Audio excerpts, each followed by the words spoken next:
Hello students, कैसे हैं आप सब। आज हम वेक्टर्स के अंदर एक टॉपिक को पढ़ने वाले हैं और उस टॉपिक का नाम है रिप्रेजेंटेशन ऑफ अ वेक्टर। हम किन तरीकों से, किन मेथड्स के साथ किसी वेक्टर को एक्सप्रेस कर सकते हैं, इसके लिए देखते हैं आज के इस लेक्चर के अंदर। तो सबसे पहले देखिए, दो मेथड्स हैं यहाँ पर, एक ग्राफिकल मेथड और दूसरे नंबर पे जो हमारे पास है यहाँ पर वो है सिंबॉलिक मेथड। अब सिंबॉलिक मेथड में दो मजीद कैटेगरीज में हम डिवाइड करेंगे। तो वो कौन कौन सी कैटेगरीज हैं? एक कैटेगरी ये है कि अगर हम पेपर प्रिंट कर रहे हैं, यानी पेपर प्रिंटिंग या कंप्यूटर की प्रिंटिंग है, तो उसके अंदर हम कैसे वेक्टर को सिंबलाइज करेंगे या कैसे उसको जो है वो हम एक्सप्रेस करेंगे। और दूसरा जो मेथड है वो हमारे पास मेथड है हैंड रिटन या हैंड राइटिंग। तो जब हम हाथ से लिख रहे होते हैं तब हमारे पास वेक्टर्स को एक्सप्लेन या डिस्क्राइब करने के लिए मेथड जो है वो डिफरेंट होता है। अब तो स्टूडेंट्स, पहला मेथड यहाँ पर जो है वो प्रिंटिंग वाला को हम एक्सप्लेन कर रहे हैं। इसके अंदर जब भी हमें किसी वेक्टर को एक्सप्रेस करना होता है तो उसके लिए हम जो भी लेटर है उसको बोल्ड फॉर्म में लिखते हैं या बोल्ड फेस में लिखते हैं।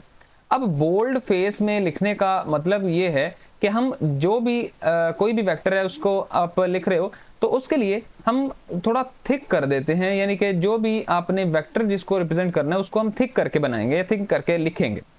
अब यहाँ पर हम जो है वो उसकी एक एग्जांपल जो है वो देख लेते हैं कि जैसा कि देखिएगा, अब ये ए लिखा हुआ है बिल्कुल सिंपल सा। अगर मैं इसको ऐसे ऐसे करूँ, ये देखिए, तो अब ये ए जो है ये पहले की निस्बत गहरा हो चुका है, थिक हो चुका है, या इसको आप बोल्ड जो है वो नाम देते हो कंप्यूटर की जुबान में।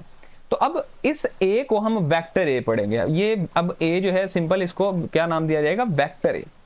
इसी तरह से आप किसी और लेटर के लिए भी, जैसा कि आपकी जो बुक है, फर्स्ट ईयर की बुक है या सेकंड ईयर की बुक है, उसके अंदर आपको जब भी कोई भी वेक्टर देखना होगा तो उसके लिए आप देखिएगा कि उसमें इस तरह से ना गहरे करके, थिक करके लेटर्स जो है उनको लिखा गया है। इसी तरह कोई और एग्जांपल देख लेते हैं। तो ये आर एक पोजीशन वेक्टर को रिप्रेजेंट करता है, लेकिन इसको हम यहाँ पे बहुत ज़्यादा थिक करके इस तरह बना देंगे तो फिर हमारे पास ये रिप्रेजेंटेशन हो जाएगी कि ये एक वेक्टर है। तो बच्चों, हमें प्रिंटिंग के अंदर किस तरह से वेक्टर को रिप्रेजेंट करना है, तो उसके लिए हमने देखा कि हमें बोल्ड फेस में जो है वो लिखना है किसी भी लेटर को, तो उससे हम रिप्रेजेंट कर सकते हैं एक वेक्टर को प्रिंटिंग फॉर्म में। उसके बाद बात आती है हैंड राइटिंग। अब हैंड राइटिंग जो है उसके लिए आप देखिए तो क्या तरीका है। हाथ से लिखते हुए हम बोल्ड फेस वाला मेथड जो है वो यूज नहीं करेंगे। इसके लिए क्या करेंगे कि हम किसी लेटर के ऊपर एक एरो बनाएंगे, एरो अबव अ लेटर। अब लेटर का मतलब यहाँ पर जो भी वेक्टर होगा उसके लिए यूज होने वाला लेटर जो है वो हम यहाँ पे देखेंगे। मिसाल के तौर पर स्टूडेंट्स, अभी मैं फोर्स की बात कर रहा था, तो फोर्स के लिए देखिए, अब यहाँ पर हम बोल्ड फेस की बजाय सिंपल एफ लिखेंगे, लेकिन इसके ऊपर एक एरो का सिंबल बना देंगे।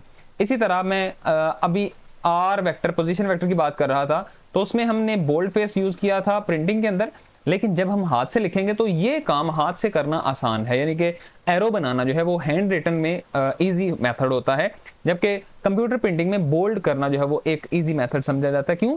क्योंकि आपको कंप्यूटर की अंदर जो है कंट्रोल प्लस बी की शॉर्टकट की दबाना होती है। आप टेक्स्ट को सिलेक्ट कीजिए, कंट्रोल प्लस बी का ये एक शॉर्टकट दबाइए, तो क्या होगा कि वो जो भी आपके पास लेटर है वो बोल्ड फेस में चला जाएगा। अब बोल्ड फेस के अंदर वो लेटर जो है वो उसको कंप्यूटर में बनाना आसान था, लेकिन यहाँ हैंड राइटिंग के अंदर क्या है स्टूडेंट्स? एरो लगाना जो है वो इजी मेथड समझा जाता है। दैट्स वाई हम सिंबॉलिक मेथड में दो तरीके जो है वो अपनाते हैं, उनको हमने समझा है हैंड राइटिंग के अंदर भी और प्रिंटिंग के अंदर भी।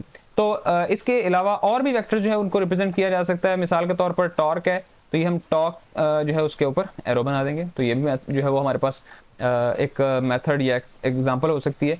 इसके अलावा हम डिस्प्लेसमेंट है तो डी के ऊपर एरो बना देंगे। तो जब जब आप किसी भी लेटर के ऊपर एरो बना हुआ देखोगे तो उस एरो का मतलब हम क्या लेंगे कि ये कोई वेक्टर है और इसको हम हाथ से लिखेंगे, तब हम इस तरह से ये मेथड अपनाएं। ग्राफिकल मेथड के अंदर हमें क्या करना होता है, हमें यहाँ पर ना ही सिंबल्स का इस्तेमाल करना पड़ता है, ना ही हमें एरोज लगाने पड़ते हैं उस लिहाज से जैसे हम पहले लगा रहे थे। लेकिन यहाँ पर हम क्या करते हैं, यहाँ पे हम एक लाइन लगाते हैं और उस लाइन के आगे एक एरो हेड लगा देते हैं। अब इस तरह से हम वेक्टर को रिप्रेजेंट करते हैं। अब इसमें दो चीजें आपको जो है नजर आ रही हैं। एक ये है जो कि एक लाइन नजर आ रही है, इस लाइन की लेंथ जो है, लाइन की जो लेंथ है स्टूडेंट्स, उससे हमें पता चलेगा कि हमारे पास जो भी वेक्टर है उसकी मैग्नीट्यूड कितनी है। लाइन की लेंथ हमें किस चीज के बारे में इंफॉर्मेशन देगी students? Magnitude of vector, magnitude of vector. तो ये जो एरो हेड है, इस एरो हेड से हमें पता चलेगा किसी वेक्टर की डायरेक्शन का। तो इस दोनों चीज़ों से हमें एक मुकम्मल वेक्टर की जो है रिप्रेजेंटेशन का पता चलता है। तो स्टूडेंट्स इसको मज़ीद हम जो है थोड़ा समझ लेते हैं कि जैसे देखिए ये जो हमारे पास लाइन है ये मैग्नीट्यूड को रिप्रेजेंट करती है। तो आपने स्केल के अकॉर्डिंग जो है इसको कैसे समझना है, स्केल। अब स्केल जो है देखें, आप स्केल तब बनाते हो जब आपके पास कोई ऐसी रीडिंग होती है जो कि बहुत ज़्यादा बड़ी हो। अब ऐसे केस में फ़र्ज़ करें हमारे पास कोई ऐसी लाइन आ जाती है कि वो पेपर से ही या वाइट बोर्ड से ही बाहर चली जाती है। फिर हम क्या करेंगे? फिर हम एक स्केल सेट करेंगे। हम कह देंगे कि जो 1 सेंटीमीटर है, लेट्स सपोज आप किसी वेक्टर की बात करते हो, आप फोर्स की बात कर रहे हो और कहा जा रहा है जी 90 न्यूटन फोर्स, और डायरेक्शन जो है वो कह देते हैं जी नॉर्थ साइड। अब ऐसे में हमारे पास जो स्केल बनाया जाएगा, अब देखें 90 न्यूटन फोर्स है, तो अगर हम 90 सेंटीमीटर लंबी लाइन लगाएंगे वो तो क्या होगा, पूरे ले जाएगी, पूरे पेज से बाहर चला जाएगा। तो उसके लिए स्केल सेट किया जाएगा। हम ये कह देंगे कि हमारे पास हर 10 न्यूटन फोर्स जो है, 10 न्यूटन जो है वो 1 सेंटीमीटर के इक्वल है। अब क्या होगा जी स्टूडेंट्स, देखें हर 10 न्यूटन अगर 1 सेंटीमीटर के इक्वल है, तो इसका मतलब है 90 न्यूटन जो है, 90 न्यूटन वो कितने सेंटीमीटर के इक्वल होंगे? फिर ऑब्वियसली 9 सेंटीमीटर। तो आपको अब 90 न्यूटन या 90 सेंटीमीटर की लंबी लाइन लगाने की बजाय अब क्या करना है? अब आपको सिर्फ और सिर्फ 9 सेंटीमीटर लंबी लाइन लगानी है, और ये पॉसिबल है, आप इसको पेज के ऊपर ड्रॉ कर सकते हैं। तो इस तरह से स्केल सेट किया जा सकता है किसके हैं। इसके अलावा इसके अंदर एक और चीज का ख्याल रखिए कि ये वाली जो साइड है, बैक वाली साइड, इसको टेल का नाम देते हैं, और ये वाली जो फ्रंट वाली साइड है इसको हेड का नाम देते हैं। ओके स्टूडेंट्स, ये थे हमारे पास मेथड्स एक वेक्टर को रिप्रेजेंट करने के लिए। आई होप कि आपको इसकी बेहतर तरीके से समझ आ गई होगी। अगर कोई क्वेश्चंस हैं तो आप कमेंट सेक्शन में पूछ सकते हैं। आपने इस वीडियो से अगर कुछ लर्न किया है तो आप इसको अपने फ्रेंड्स, अपने फेलोज के साथ भी शेयर कीजिएगा। Thanks for watching. अल्लाह हाफिज़।